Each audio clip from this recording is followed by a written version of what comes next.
In this video, I'm gonna teach you how to use the CVS Health Advanced Glucose Meter. It's a very quick and easy process, so make sure to follow along. All that you have to do if you acquired one of these advanced glucose meters from CVS Health is first, you need to load a test drop into the meter itself. To do this, you will be able to place a test strip on the meter containing a droplet of blood.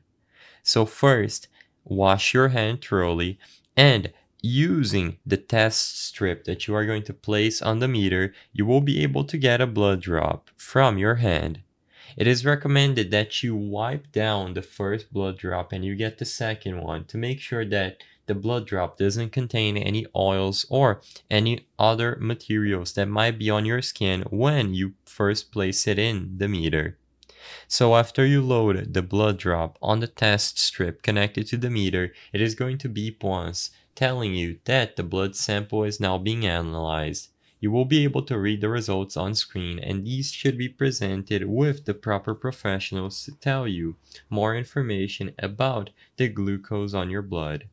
I hope I was able to help you on how to use the CVS Health Advanced Glucose Meter.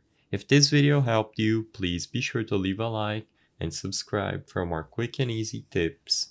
Thank you for watching.